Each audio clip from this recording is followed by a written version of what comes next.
Welcome back to the Chicago Tomahawk. I'm Mike, and I got my line mate Matt with me. And today, finally, we're going to go over the Blackhawks. They have finally drafted Conor Bedard.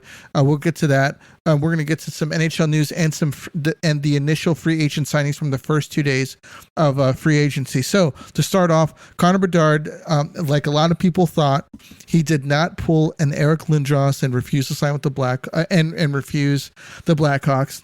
He hasn't officially signed yet, but he's been drafted. He's been doing the media rounds for the Blackhawks. He is in the Blackhawks their prospect camp right now, which is kind of odd. I would think that he would be signed before he would do that, but apparently that might not be the case. So he signed, man. He looks good in the Blackhawks jersey. They showed him next to all of the Blackhawks prospects, and it's kind of funny. I don't know if they did this on purpose, but it seems like every guy that they drafted got taller as the draft went on. I don't know if you saw that picture. Yeah. And the shortest guy there is like supposedly the generational talent. The Blackhawks stole Oliver Moore at the 19th pick. Could not believe that he was available. They got the best player in the draft, and Oliver Moore, they're saying the best skater in the draft, which is pretty impressive. So Matt, man, how does it feel to finally have Conor Bedard drafted? I'm sorry, man. I thought he was going to pull Lindros. I mean, I had to read the freaking things every day. He's going to pull Lindros because Chicago's terrible, blah, blah, blah. But yeah, it's good. I'm glad he's finally here. And I'm, like you said, I'm a little surprised that, he didn't get his entry deal because Adam Fantilli signed his today with the Blue Jackets. And good for him. And, I texted you earlier. I'm like, what the hell were the Ducks thinking? This kid... we're going to get into that. Saying, Hold on, we're going to get into that later. later. Sniper with freaking Zegras, the superstar. But I'm very happy with Bedard. And more like you said, I've heard the same things. Best skater in the draft, and then we got the best all-around generational talent in the draft. So I actually, I got that article I sent you too. They gave the Blackhawks an A+. I mean, I think the Blackhawks could have drafted Bedard and a bunch of mops and buckets and still would have got an A+ just because of Bedard. But no, Davidson did very well. So I applaud him on that. Yeah. He did, man. Kyle from Chicago. Yep. So I'm actually very surprised, man, that Oliver Moore was still available. I was expecting them to kind of go after his old time friend, but what was his name? Andrew Cristal. Yeah. He didn't get picked up until the second round. That was we thought he'd be a first rounder for sure. Yeah, he was projected to go in the first round, but that wasn't the case. Blackhawks signed Taylor Hall and Nick Foligno in a trade to Boston. We sent over Alec Vlasic and Ian Mitchell. No, we didn't. Did we send Vlasic? I thought we sent Boris Kachuk or Wyatt Kalynuk. Boris Kachuk. Oh, I'm sorry. We sent Alec Regula and Ian Mitchell to the Bruins. And I'll tell you what, man. I always got mixed up between Alec Regula and Alex Vlasic's Vlasic's supposed to be the stud, man. I think they're going to really hold on to this kid because they like his size and game. They had him playing with Korchinski last year in like the prospect type of weekend thing, and they played really well together. But apparently, Korchinski and Nolan Allen have been playing a lot of time together. So we'll see what happens with that. So they trade Alec Regula and Mitchell to the Bruins. I think that the Blackhawks kind of did Mitchell dirty. They allowed Caleb Jones to continue to play, even though that he wasn't the best option, at defense. They think they should have moved him to wing. Caleb Mitchell was not given. I'm sorry, Caleb Mitchell. Yeah. Caleb Jones was not given a qualifying offer from the Blackhawks. So he's done. Yeah, he's a UFA now. And, that's he put in a lot of effort, man. I thought that he was somebody who came out. He tried to show up every day, but I just don't think that maybe he fit in the system very well. I don't think that maybe I don't know. In finality, what do you think of Caleb Jones? I think the whole thing was, to try to get Seth to re-sign. I think it was more of like a, hey, we want you to sign Seth, and we're going to get your brother over here and get the whole family affair. At times he played well. At times he looked really lost, and I think it was the right move, man, just to move on now and start bringing up some younger guys. Yeah. Nothing against him. He wasn't, wasn't terrible, but it wasn't working out here for him, and I wish him well with his new team. Yeah, I mean, he wasn't like Eric Gustafsson, but maybe he just needed a couple better partners that we did not have, and I still think that Mitchell was kind of done dirty. They strung him along in the AHL. He was better than everybody in the NHL. Maybe he got hurt at the wrong time in training camp last year, and that ruined everything for him. But he's going to Boston, and we'll see how that works out. So we got Taylor Hall. Obviously, he's going to play in a line with Conor Bedard. Nick Foligno is coming in to provide some leadership, for this team, help turn these guys into leaders. And maybe he's like, hey, I'd like to stick around for team friendly deals to try to win a cup. So and we're obviously a few years away from that. And Corey Perry also signed with the Blackhawks on a $4 million deal. So Perry $4 million, Foligno $4 million, and it's kind of funny. We don't have anybody on the Blackhawks anymore that are mortal enemies with Corey Perry. I mean, I don't think it would have worked out if Taser was still here. I think there's some bad. Obviously, Siebes too. Oh, they played on Team Canada Siebes together. and him had a couple run-ins. Remember I remember Siebes hit Corey Perry behind the net once, and James Wisniewski was on the Ducks. He went. Remember that bad hit? Siebes kind of blacked out. Yeah. And I remember after the game, Siebes like, man, I just invited this asshole to my wedding, and he just knocked me down like that. Yeah. He's like, it's going to be a weird conversation now. So. But that was the last kind of bad. Well, 2015, I'm sure there was a lot of words said between all those guys. But hey, he's the last man standing. Yeah. Isn't that crazy? And you know what? Mm-hmm. There's a reason why this guy's still in the league, man. He adapted. He evolved. He played 81 games last year. He used to be an elite top goal scorer, 50-goal guy, and now he's just that two-way agitating guy that. He could score, and he shows up in big games, like playoff games. He lives for it, man. Hits guys. And I think, his leadership, he's a Stanley Cup champion. He was a leader with the Ducks. He's going to really help out, man. And I think he's going to become a fan favorite, quite honestly, here. Yeah, I think so, too. I'll tell you what, him and Foligno are definitely here leadership. For if someone starts fucking around with Bedard, they're going to find out real quick. I think is that guy, and I think he is going to be the unofficial. We're not going to have a captain. I guarantee you that guy has an A on his jersey.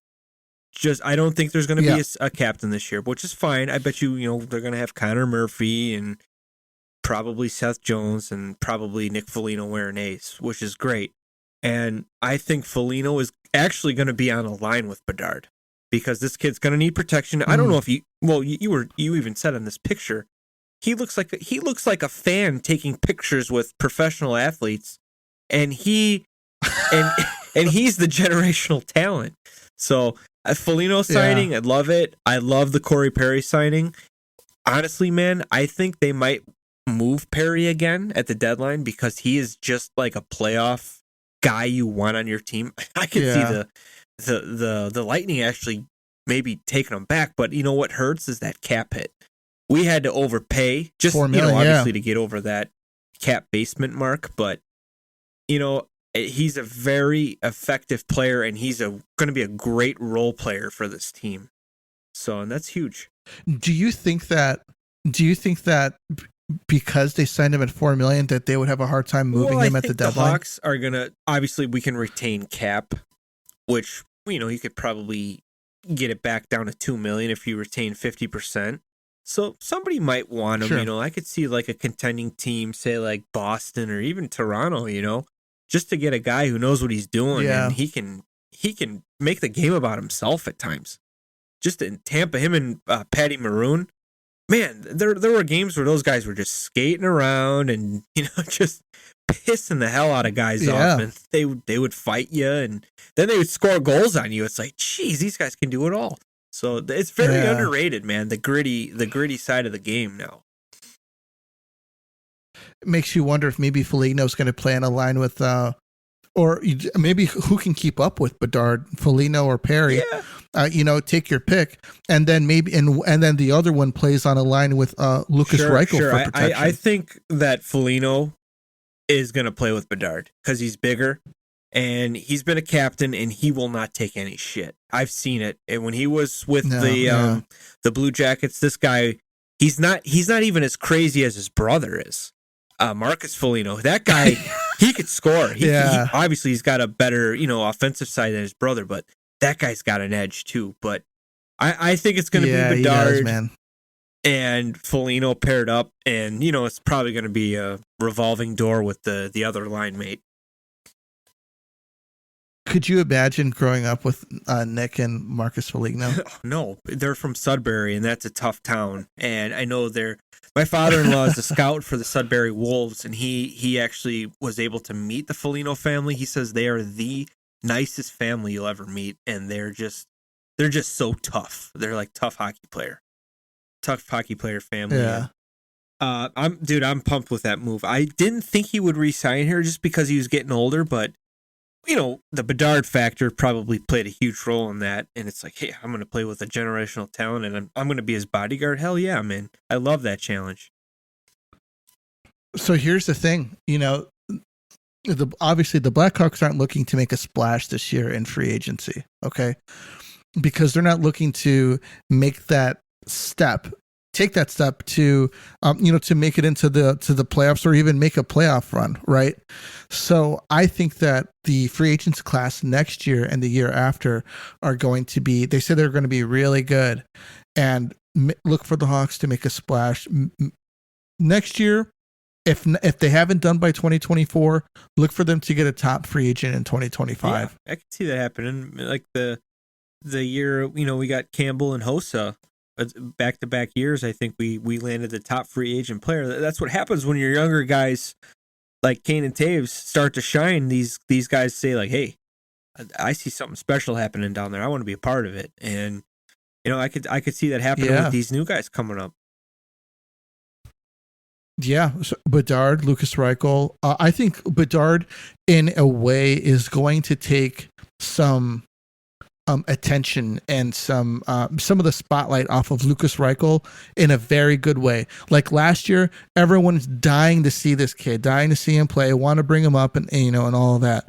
Now he's going to be up, but Bedard is going to be here, and everybody's going to want to be like, where's Bedard? What's he doing? Type of a thing. And maybe in a way take some of that spotlight off of Lucas Reichel. Do you think that Lucas, with this happening, Lucas will be able to concentrate on his game and maybe take it to the next level? I think Lucas is just going to be excited as hell. Like, I got a shot to play with this guy.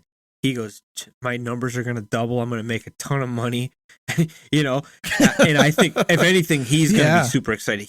I thought Lucas was great last year. Every time they called him up, he was the best player on the ice when Patrick Kane was still a Blackhawk. That's how good he was. And now that you got this creative playmaker, generational guy, he could score, he could shoot, he could pass, he could skate. Man, Lucas has got to be tough. But yeah, I think, the media's not going to really zone in on Lucas as much as Conor. And I think Conor has handled all of this like he seems like he's 30 years old. He's very mature. This media circus, they're asking him stupid questions right away, like, what kind of pizza are you going to eat here? Like, oh my good God. Yeah, almighty. I know, man. Like, I would be telling it, like, if after seeing that, I would be telling Kyle, like, dude, get this shit needs to fucking stop, man. This kid just got here. He's going to get burned out talking to these fucking stupid reporters. And the Hawks probably have the worst ones in the NHL. They're just so, my God, just go to CNN already, but I saw him today at the Cubs game. It looks like he was having a good time. He took a picture with Dansby Swanson. I actually put that out on a tweet. Swanson's an all-star this year. He's a stud. I put studs.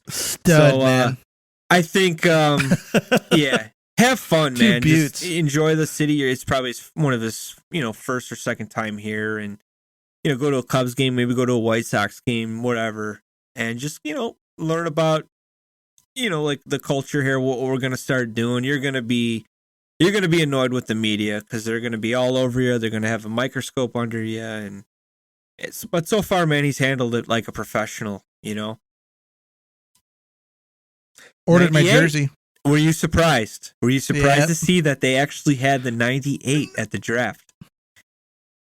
In all honesty, we were talking about it. I was doing a YouTube. I was on the THPN YouTube channel, and we were talking about what were they going to do? Is it draft year, or are these guys getting their number? And I was like, I thought it was going to be draft year, even though he's the first round pick. I thought that it would still be a draft year. I think obviously they knew a month ago. Yeah. That it was going to be 98. That it was going to be him. I wonder if they spoke to him and asked him like, "Hey, what number do you want to wear?" Do you want the C yet too? Do you want to put the C? We're just going to give you the C. I think that he is going to get it maybe next year, depending on how this year goes. The way that he carries himself, I think that he's just going to get even more mature. I'll tell you what, the UC will be filled to the max again just because of this one kid. We might need to get seasons and we got to go again, for man. Sure. Live podcast. We show. Have to work that out. Conor Bedard. All right, so Ryan Donato signs a 2-year at $2 million. This kind of seems like you're kind of just maybe shoring things up on the offensive side, and just bringing a guy in who's got some experience, some playoff experience, knows what it's like to play on a team from top to bottom where people do their jobs. I'll be honest with you, man. The Seahawks, I think, are not the Seahawks. The Kraken are a team, to man. Lose him, dude. This was a shocker. I'm sure. This was a shocker for the Kraken. He had 17 goals last year, man. Dude, from top to bottom 14, in their playoff series, they had 14 goal scorers. Now, this is a team like how you want to build things, man. Imagine if they had like a Bedard on there. You have that number one guy, but you've got everybody else chipping in as well. I'm sure Connor McDavid is looking at that like, fuck, man. Why can't my team do that? Why are me and Dry the only guys scoring here? And the rest of the team's pitching in. Dude, they probably won if they had Connor McDavid. They probably would have won the cup last year. Yeah, if they had a stud. They were tough to play against, man. That's a huge surprise, man, for an expansion team. It's not going to be like Vegas. That first year was magical. McKinnon was like, "This is one of the hardest runs I've ever played in my career." Their second year in existence, they knock out the champs in the first round with very little playoff experience from their team. Yeah, that's amazing. Just went out and went to work, man. Incredible. We forgot to talk about Kurashev. I wanted only Blackhawk to get a qualifying offer. So it looks like he'll be back if he agrees on this qualifying offer deal. Where do you think he plays? You know what, man? I think that, honestly, this kid could be a good top 6 now with some of the guys that we got. And there was, I think he can too. He's creative. He had some shades of like, wow. He is. When the hell could he? When we didn't see this before, he'd make a great no look pass, and he'd have a nice goal. I think another player that would benefit from a Conor Bedard or Lucas Reichel playing with you, it could be Kurashev, and I think they still see it in him. That's why they gave him that qualifying offer. How about this? Do you think Oliver Moore plays? Do you think that he needs a little bit more development, or do you think he comes right out and joins the team? This kid, just from the reports that he was an amazing skater, I think he'll probably play down maybe one more year. And I think next year, man, I think a bunch of these young kids like Frank Nazar and I'm hoping Korchinski and Nolan Allen make this team. But if they don't, I think next year these guys are going to be like, hey, we're freaking ready. Move over. Old guys, it's our turn type of thing. So, which it's going to be exciting. But I think Korchinski will be on this team. And his Duncan Keith era is going to begin. Yeah, honestly, man, I think Nolan Allen and Korchinski make this. I team. like it. I'm not sure. I think Colton Dock maybe next year, but Frank too. You think Frank Nazar? Frank maybe. Frank is still playing in Michigan. Who knows, man? I mean, he could play 2 more years there. This first season was kind of cut short, but when he showed up, man, he showed up in a big way. Character guy. So yeah, maybe it depends on camp. When camp comes out and they want to see where he's at, they might say, hey, you know what, this kid's looking good. 1 more year, man, and you'll be up here next year. And I don't think he can play AHL yet, right? I think he's a little too young. But yeah, Colton Dock might be our third line center of the future. So? Yeah, this kid, he seems to be really good defensively, and he's got some big offensive upside to him too. So you can have a third line that, kind of like how we were talking about Corey Perry, a third line where you've got a guy that can go out there and play great defensively and then come and put the puck in the net.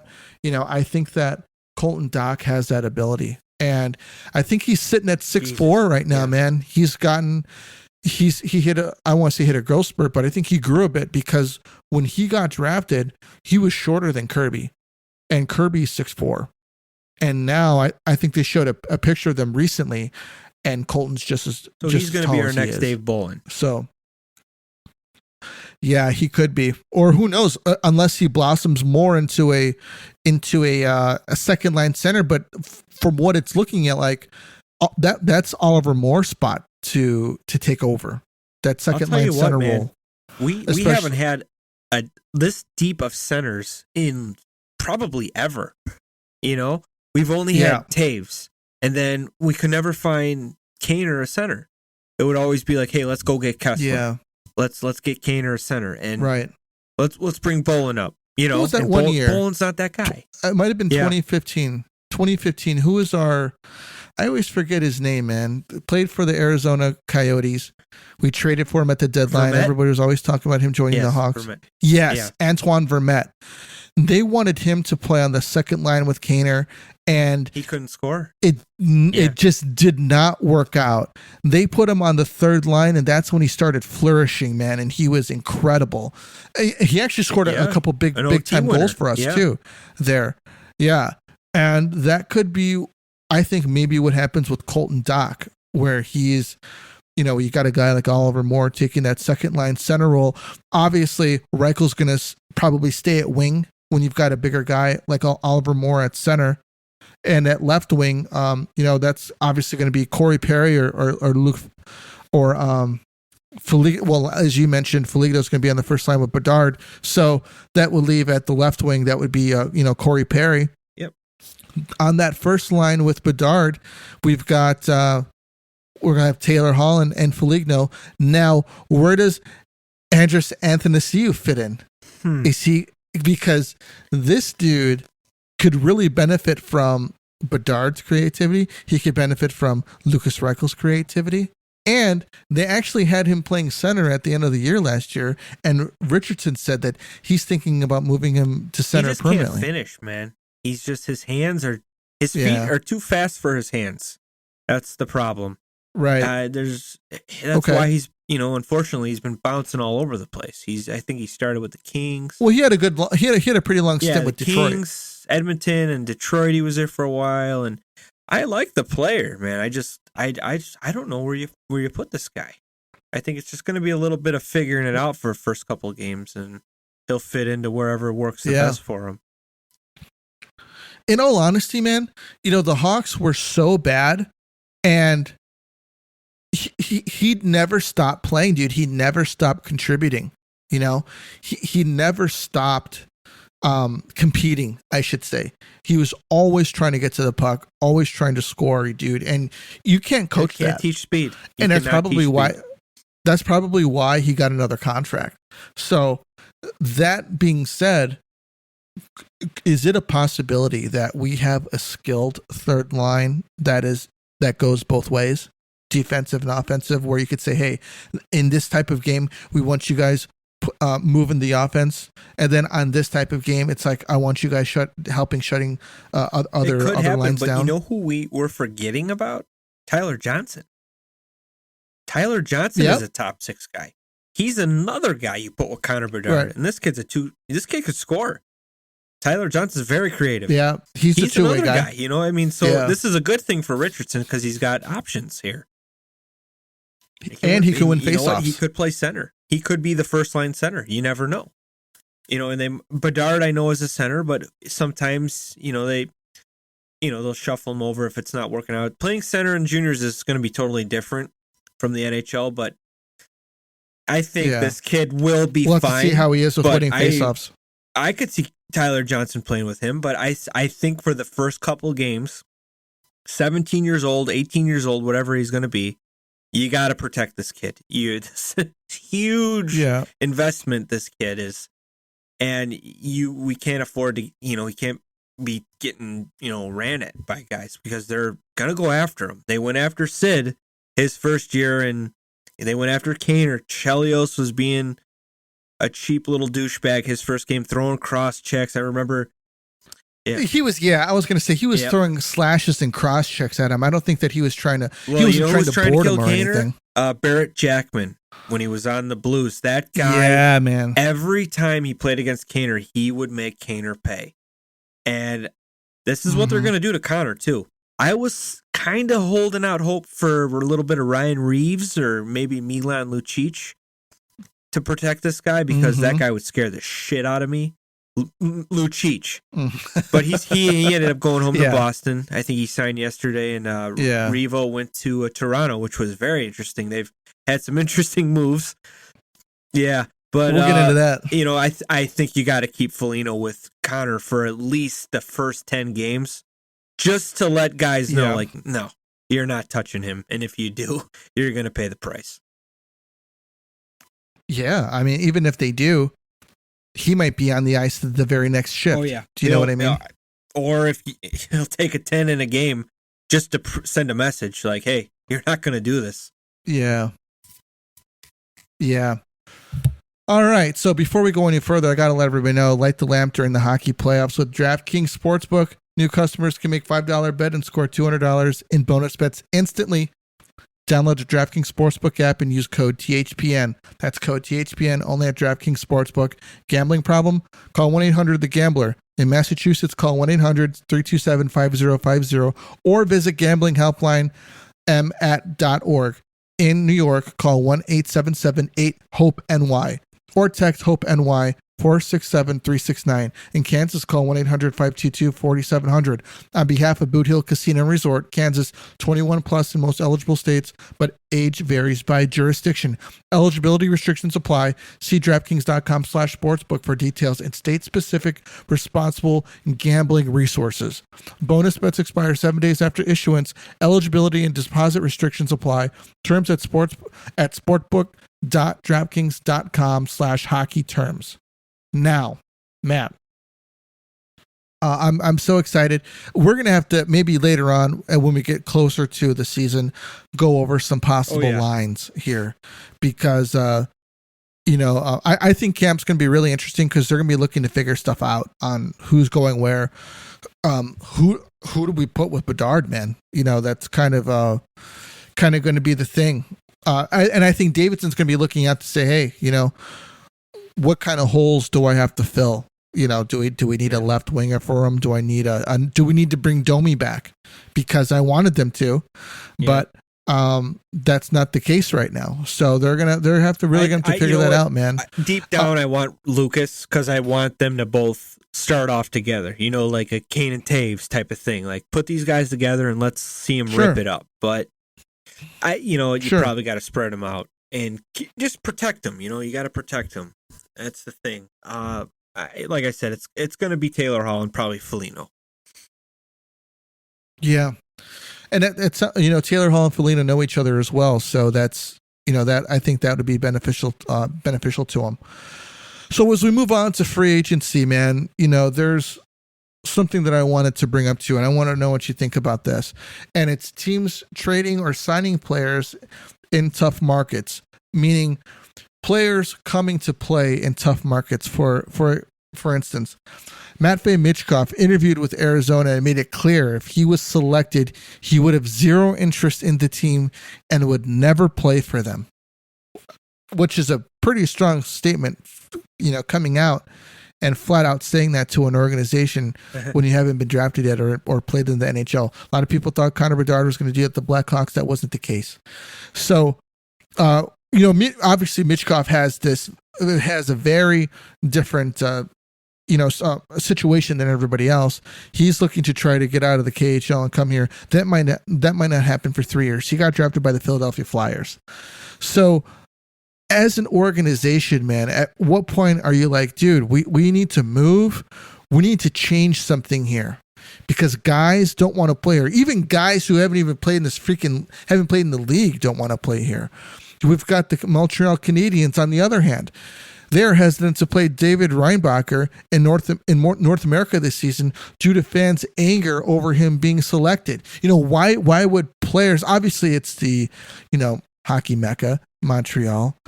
You would think it's an original six team. You would want to go and play there.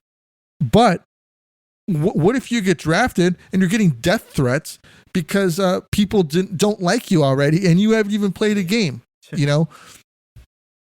What do you think about this? That's crazy. I mean, in the end, it's just a game. Like if you're gonna, those people don't have any business even watching. What a bunch of losers just existing. If you're gonna do that to a kid, but the Phoenix side, this kid's like what, 17? It's just craziness, and hockey's not that important. You got bigger issues in Canada you have to worry about. But I mean, as for the where would you start? The Coyotes.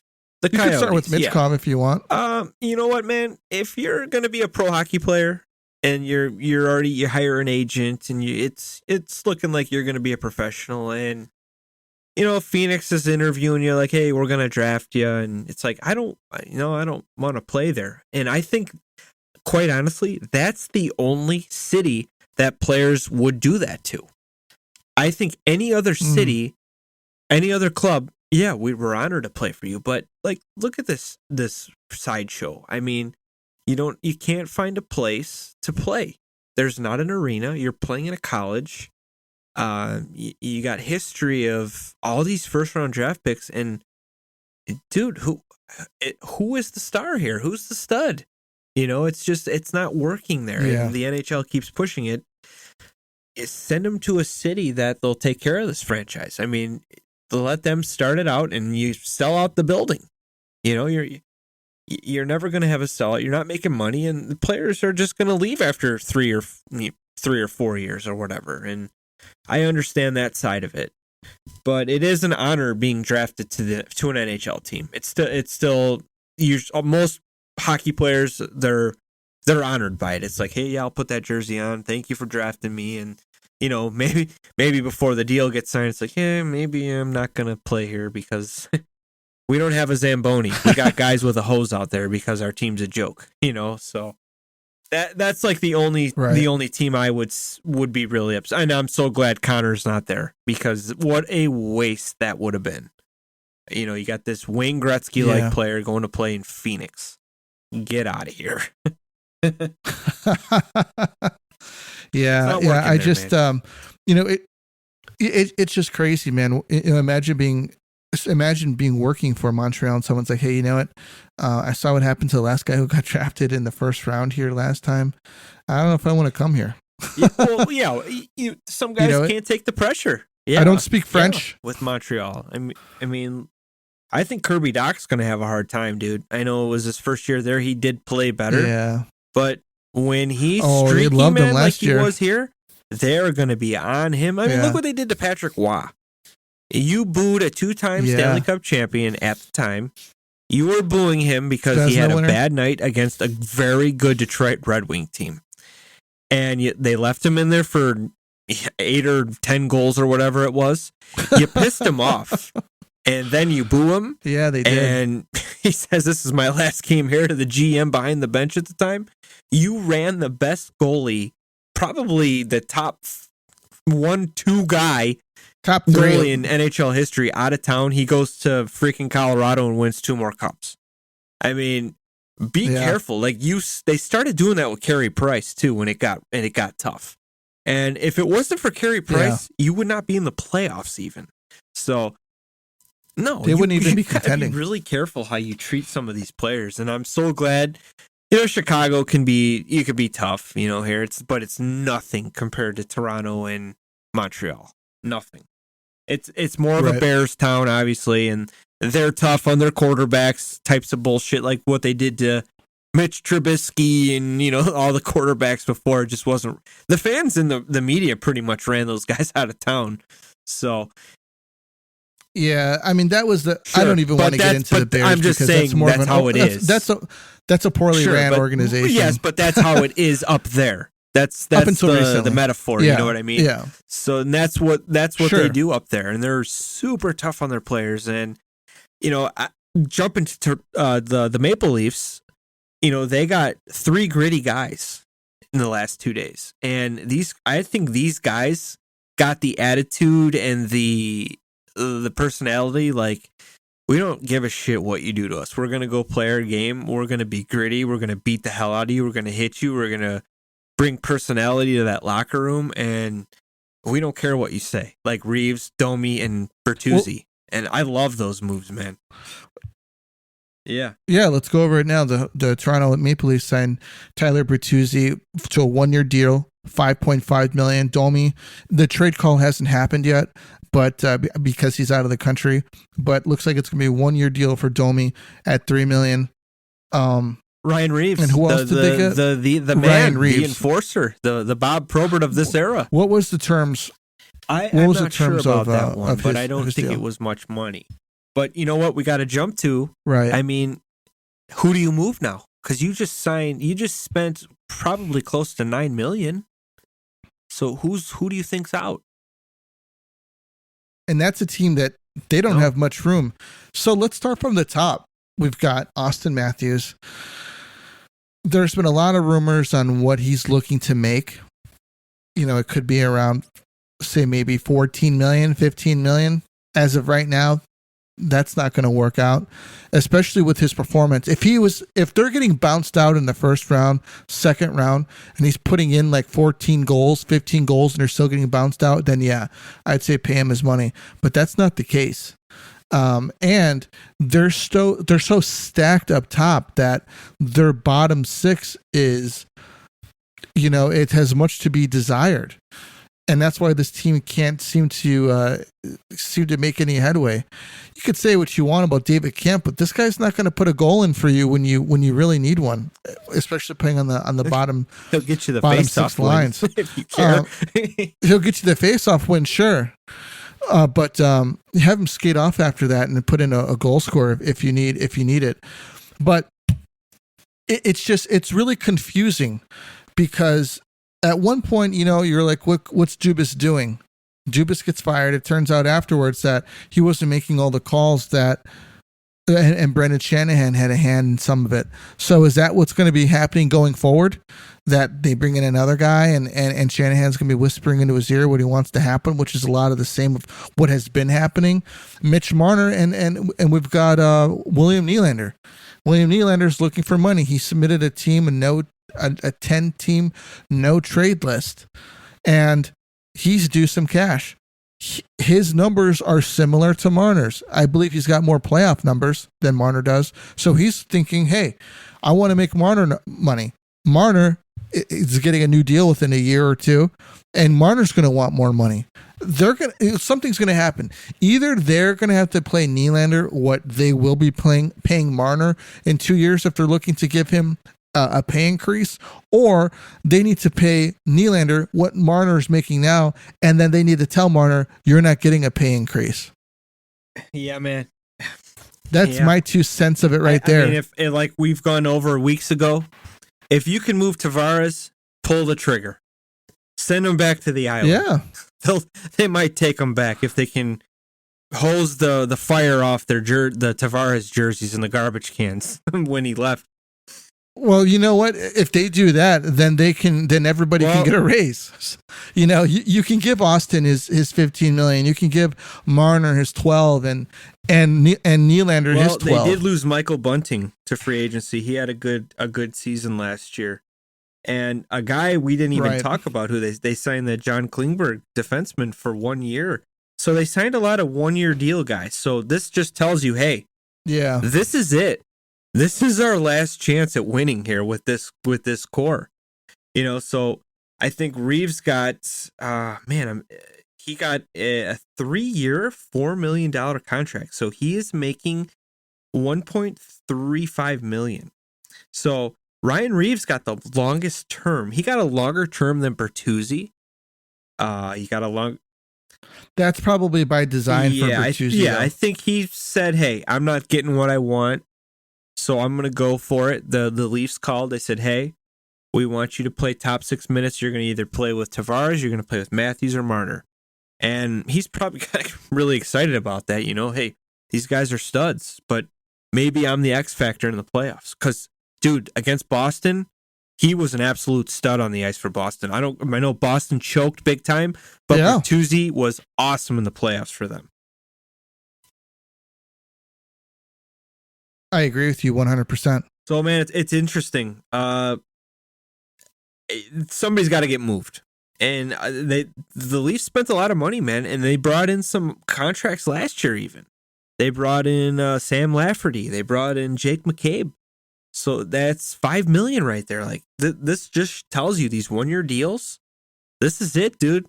This window is almost closed. This is the last year we're going for it. So this is... Do you think they tear it down after this year? If it's not working out, these 1-year deal guys will be gone. Another core guy will be gone, and they're going to have to retool big time. And they're going to have to decide who they're keeping. Is it going to be Matthews or Marner? Is it going to be Matthews Tavares? Is it going to be Tavares Nylander? So,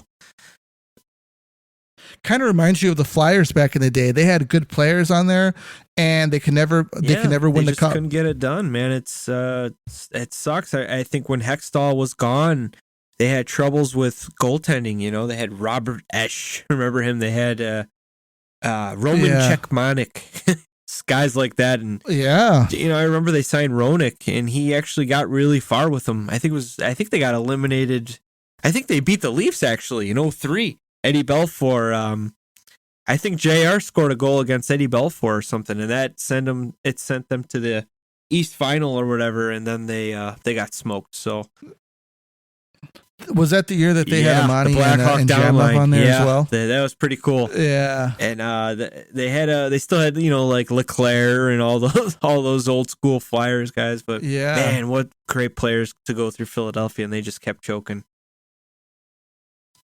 Yeah, they just couldn't get it done, man. But it kind of looks like the same thing is going to be said about this Leaf squad with all of this talent, all of this money being paid, and really nothing to show for it. You know, no Eastern Conference Finals, you know, banner, just a nothing. First round win banner. That's it. Oh man, you know, I've been thinking, you know, quite a bit. You know, thinking about, you know, you look at Colorado, right? Colorado, they're a good team. You know, they won at the right time. You know, that could have been the tipping point for them. If they didn't win last year, you know, it obviously didn't work out for them this year. So that window could be closed. Very hard, you know, to win back to back. And it happened to the Blackhawks in 2010. We got knocked out by Vancouver the next year. We had some injuries. We pretty much had to blow the team up. And you know what? You win that cup. And we're going to learn a lot with Vegas this year too. Let's see if they can, you know, be the elite defending champs. But man, it takes a toll on those guys. And you know, you look at teams that go back to back, like Pittsburgh, and I think Detroit was the last team to do it too. It's impressive, man. It's impressive as hell to do that. It's damn near almost impossible. Very rarely will happen. And so essentially my point is that, you know, just because that you make it, say like Florida this year, they make it to the Stanley Cup Finals, you might not make it back to the finals. you might not make it back to the Eastern Conference Finals. You know, I mean, they squeaked in as the 8th seed and had a nice Cinderella run. When you look at Toronto, you know, these guys were built for, you know, a sustained success, and the contributions that they make in the regular season, they just don't pan out in the playoffs.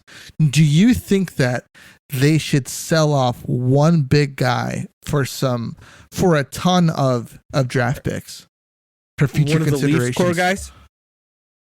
Yeah, man. I and if it is probably going to be Nylander, just because of these rumors we're hearing, you know, and you know it's going to be a team, a surprising team. I think it could be a team like the Panthers, the Islanders can be sneaky, you know, a team that's close.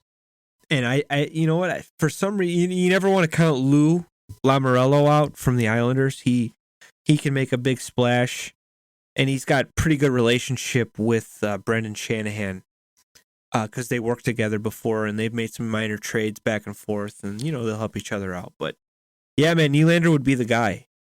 And like you said, the losing team that, you know, makes it to the final, sometimes they don't even get in the playoffs again, you know, because it was a Cinderella run. Right. I don't know if Florida's going to be able to do it. I think they left a lot out there, and these guys were hurting big time. And it's crazy because I read an article today about, you know, I get like a goaltending thing that comes up. In one game, I think Bobrovsky, I heard, he lost 25 pounds in one game. And it was like all fluids that he lost in that triple OT game. And this poor guy, he looked like Ryan Miller, like has been fasting for like 3 weeks. You know, like how skinny he was. It's just insane, man. That guy had a very good run. But who knows if he can get back to that form again. It took forever to get there. I mean, again, he essentially, you know? Yeah, it did. I mean, he essentially played to what who he's supposed to be.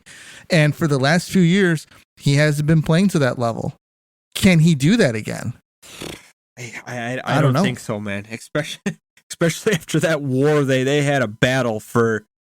Don't forget, their playoffs started 2 months before the actual playoffs started. They were in grind mode just to make it. And then the war began. Right. It was just an uphill battle for them, and you know they almost made it. It's just crazy. It would have been crazy if they did. Yeah, you know? Cinderella story. Very rare it happens. Well, cool, man. That's all that we got for you guys tonight. We will be going over some more free agent signings next week and some more Blackhawks news. I think the news is going to start kind of trickling down a little bit. Just sorry to interrupt you. He's still on the board. He is.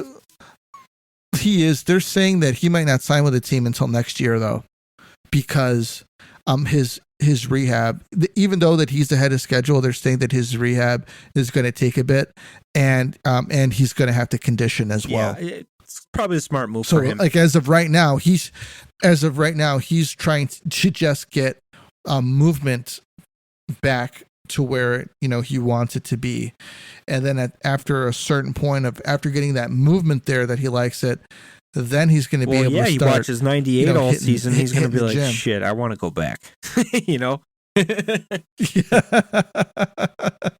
Yeah, so we'll see. But the rumor is that he might take the year off to just rehab. And who knows, dude? Maybe he takes the year off. He's like, you know what, man? Yeah. I'm done.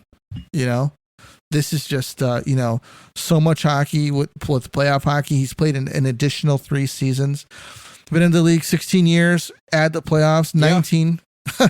So, Taves, 18 years. He hasn't signed anywhere. I don't think that if he's going to sign somewhere, it might be maybe later on in the summer. But as of right now, the Toronto Maple Leaf party. Everyone's getting a 1-year deal there. Yeah, no kidding. Maybe he can go in there for that $4 million 1-year deal. So, all right, everybody, that's all we got for you this week. We'll catch you on the next one, and you guys take it easy. This is the Tomahawk, and we're out of here.